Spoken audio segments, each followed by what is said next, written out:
Hello guys, welcome back to our channel pair learners. तो आज हम करेंगे ग्रामर, इंग्लिश की ग्रामर, 12th क्लास की ग्रामर। तो इसमें हम करेंगे letter to editor, application, job application जो होती है, और इनविटेशन। तो हम सबसे पहले करेंगे लेटर टू एडिटर। ठीक है, इसका फॉर्मेट क्या होता है? सबसे पहले हम सेंडर्स एड्रेस लिखते हैं, देन उसके बाद डेट लिखते हैं। यानी सेंडर एड्रेस जो होता है आपको 3 लाइन में लिखना है। अगर आपको नहीं दिया गया है तो आप अपनी तरफ से लिखेंगे, लेकिन अगर आपको दिया गया है तो भी आप 3 लाइन में ही लिखेंगे।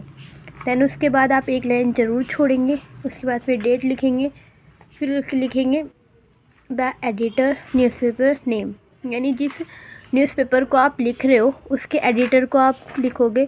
तो सबसे पहले आप एडिटर लिखोगे, उसके बाद न्यूज़पेपर का नाम, और जिस सिटी के न्यूज़पेपर को आप दोगे उसका नाम। फिर सब्जेक्ट आएगा कि किस चीज़ के रिगार्डिंग हम ये अपना न्यूज़पेपर में लेटर दे रहे हैं, कि हम चाहते हैं कि जैसे कि रोड साइड में जो गड्ढे वगैरह होते हैं उनके लिए, तो उसके रिगार्डिंग हम लिख सकते हैं ऐसे। अब लिखेंगे सर। आगे लिखेंगे through the columns of your stream newspaper, यानी कि आपके न्यूज़पेपर की एक कॉलम में मैं चाहता हूँ। ठीक है, I wish to draw the attention of the authorities concern toward the issue of, यानी कि मैं किस लिए चाहता हूँ, ताकि मैं अपनी गवर्नमेंट का ध्यान जो है इस इशू पे आकर्षित कर सकूं। यानी कि जिस भी चीज़ पे आप लिख रहे हो कि जनता की भलाई के लिए लिख रहे हो, जिस भी चीज़ के लिए लिख रहे हो, उस चीज़ का ध्यान आप जनता मतलब सरकार की तरफ, सरकार का उस चीज़ की तरफ आकर्षण कर सको कि हाँ भाई देखो हम कितने मुश्किल में हैं, इसका समाधान कीजिए ऐसे।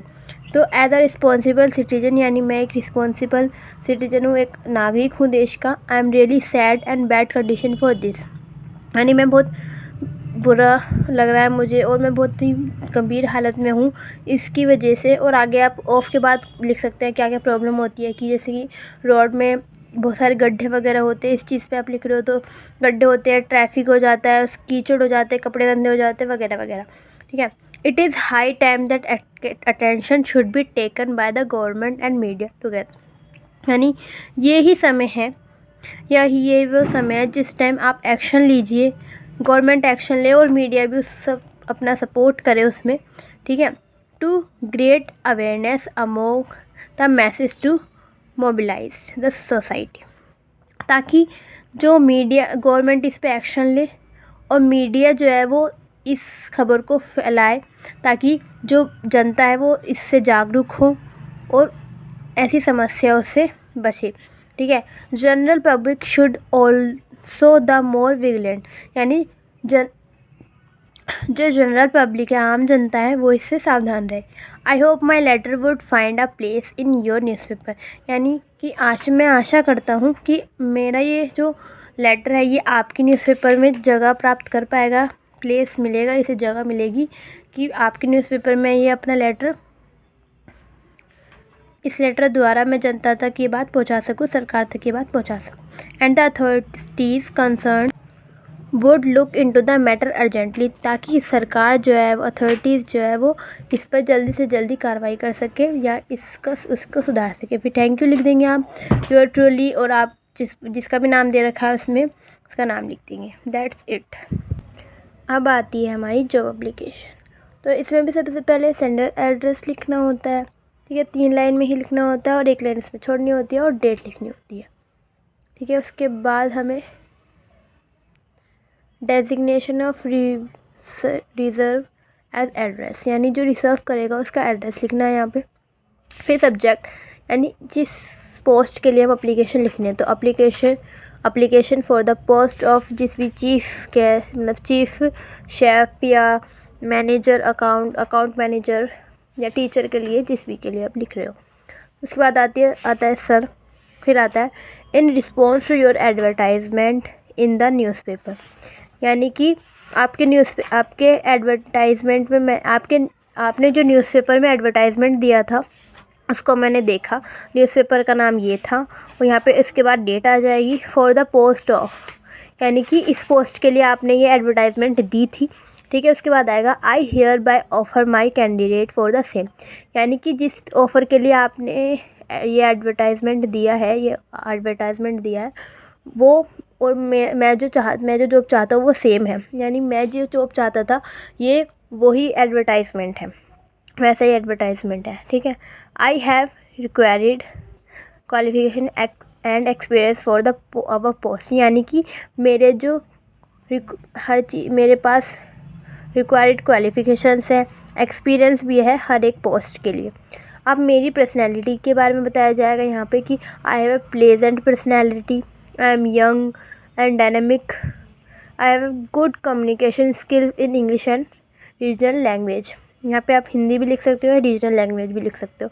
And I have working knowledge for computer, यानी मुझे कंप्यूटर की नॉलेज है।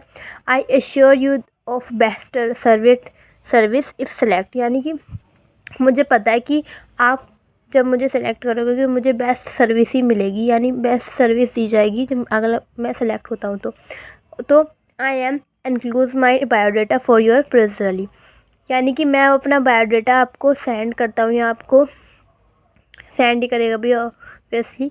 उसके बाद आता है थैंक यू योर सिंसियरली। अब इसने यहाँ पे बायोडाटा की बात की है तो अब एप्लीकेशन के साथ ये बायोडाटा लगाएगा अपना, यानी पूरी डिटेल लगाएगा कि कहाँ तक पढ़ा है, कैसे कैसे, नाम वगैरह सब कुछ। तो सबसे पहले तो इसका ऊपर नाम आ जाएगा, एनक्लूजर्स में आएगा ये सब biodata, photo of education, certificate etcetera etcetera. उसके बाद आएगा बायोडाटा, रिज्यूम, CV, ठीक है, करिकुलम विट्यू, नेम आएगा, फादर नेम आएगा, एज आएगी, ठीक है, एड्रेस आएगा। एज आप किसके अकॉर्डिंग लिखोगे? पोस्ट के अकॉर्डिंग लिखोगे, ये नहीं कि आपने 30-35 लिख दी और आप टीचर की कर रहे हो। ठीक है, मतलब कर सकते हैं, ऐसी बात नहीं है, लेकिन एज हमेशा पोस्ट के अकॉर्डिंग लिखनी चाहिए। ठीक है, फिर एड्रेस लिख दोगे आपकी क्या है, मतलब अगर एड्रेस दे रखा है आपका, सेंडर्स एड्रेस दे रखा है तो आप वही लिखोगे। अगर नहीं लिख दे रखा तो आपने जो स्टार्टिंग में एड्रेस लिखा है अपना वही आप यहाँ लिखोगे। उसके बाद ईमेल आईडी, तो ईमेल आईडी में आपको क्या करना है, अपनी रियल ईमेल आईडी नहीं लिखी, कुछ भी ABCD XYZ वगैरह की ईमेल आईडी बना देनी है। हॉबीज़ में जो जो आपको पसंद है, मतलब फ़ोटोग्राफी, सिंगिंग वगैरह, ये सब डाल दीजिएगा। लैंग्वेज नॉलेज कि आपको कौन कौन सी लैंग्वेज की नॉलेज है, तो इंग्लिश की है, हिंदी की है, या आप अच्छा सा कुछ प्रिटेंड करना चाहते हो तो एक आध और लैंग्वेज डाल दो, फ्रेंच लैंग्वेज डाल दो, कोई सी भी। नेशनलिटी, आप कहाँ के रहने वाले हो, तो आप इंडिया में रहते हो तो नेशनलिटी क्या होगी? इंडिया। अब हमारी आती है क्वालिफ़िकेशंस कि हम कहाँ कितना स्कोर किया है हमने। तो हमने 10th में CBSE में जितना भी स्कोर किया है आप अच्छी ही लेके चलो मार्क्स। ठीक है, CBSE तो ये तो 10th और 12th तो आता ही आता है, चाहे आप किसी चीज़ का भी कर लो। ठीक है, अब आप टीचर का कर रहे हो तो ग्रेजुएशन आ जाएगी, डिप्लोमा आ जाएगा, BA B.Ed आ जाएगी, MA आ जाएगी, ऐसे। देन फिर एक्सपीरियंस, कितने साल का एक्सपीरियंस आपको, तो आप लिख देना 2 या 3 साल का एक्सपीरियंस है जिस भी कंपनी का। आपको कंपनी का नाम अगर दे रखा है तो अच्छी बात है, अगर नहीं दे रखा तो ब्लू स्टार कंपनी या ABC public school, XYZ public school, अगर स्कूल की टीचर बनने के लिए आप कर रहे हो तो। उसके बाद एक्सपेक्टिव सैलरी नेगोटिएबल, यानी कि बातचीत द्वारा तय करेंगे। उसके बाद आता है रिफ्यूज़ल, यानी कि हम रिफ्यूज़ल देंगे कि हमने जहाँ कौन, जैसे होता है ना कोर्ट में शादी करने चाहते हो तो 2 गवाह चाहिए होते हैं कि हाँ भाई ये अच्छा इंसान है या इसी देश का इंसान है या जो भी है, तो उसी तरह के यहाँ पे रिफ्यूज़ल दिया जाता है कि 2 जने हमारे बारे में क्या कह रहे हैं। अगर आपको जानना है हमारे बारे में तो ये लोग बता देंगे, तो कि यहाँ पे हम एक लिख देंगे का नाम और एड्रेस और कॉन्टैक्ट नंबर, दूसरे का लिख देंगे, दैट्स इट। अब आता है फॉर्मल इनविटेशन। इसमें 2 तरह के इनविटेशन होते हैं, फॉर्मल और इनफॉर्मल। तो आज मैं सिर्फ आपको फॉर्मल इनविटेशन बताऊंगी, बाकी का मैं बाद में बताऊंगी। तो फॉर्मल में हम स्कूल फंक्शन के लिए लिखेंगे। ठीक है, इसमें क्या होता है, अगर फॉर्मल में हमेशा स्कूल वगैरह पे लिखा जाता है, या कोई फंक्शन है या ओकेजन है, फंक्शन कह लो, ओकेजन कह लो, या कोई हम ऑर्गेनाइज़ कर रहे हैं कुछ फंक्शन, ऐसे। ठीक है। तो सबसे पहले क्या आता है, प्रिंसिपल, क्योंकि ये हमारा जो है प्रिंसिपल लिख रहा है, मतलब प्रिंसिपल, स्टाफ और स्टूडेंट सब मिलकर लिख रहे हैं। लिखेगा तो एक इंसान लेकिन आएगा सबका नाम, ठीक है। तो प्रिंसिपल, स्टाफ, स्टूडेंट ऑफ किसी स्कूल के हैं।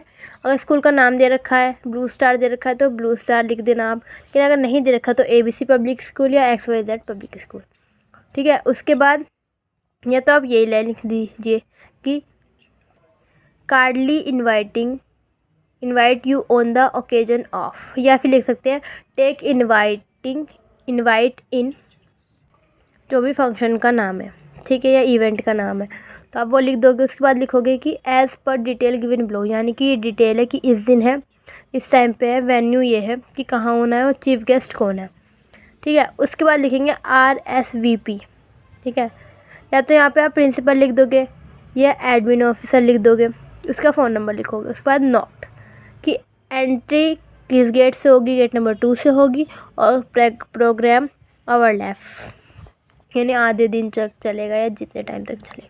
तो ऐसे ही होता है ये, ठीक है। अब इसका फॉर्मर का एक्सेप्टेंस और रिफ्यूज़ल करेंगे हम।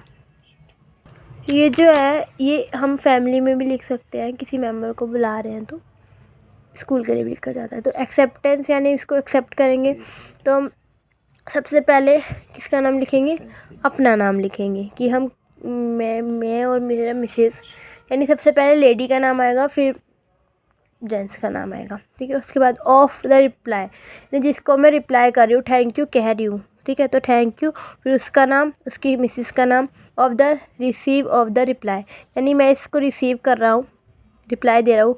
For the kind invitation, for जो इन्विटेशन जिस चीज़ के लिए उसको इनवाइट किया है उसका नाम आ जाएगा फंक्शन का। To be hold on, date आ जाएगी, टाइम आ जाएगा, वेन्यू आ जाएगा, ठीक है। शी आ जाएगा या दे इज़ आ जाएगा, ठीक है, शी ही जो भी है। आप लड़के को बुला रहे तो शी आएगा, लड़के को बुला रहे तो ही आएगा, या दे इज़ भी आ सकता है। दे या she are happy to accept the invitation and will attend the function, यानी मैं हैप्पी हूँ, मैं खुश हूँ इसको एक्सेप्ट करके और मैं इसको अटेंड ज़रूर करूँगा। अब इसका रिफ्यूज़ल में कुछ नहीं होता, ये पूरा सेम आ जाएगा ऊपर का, ठीक है।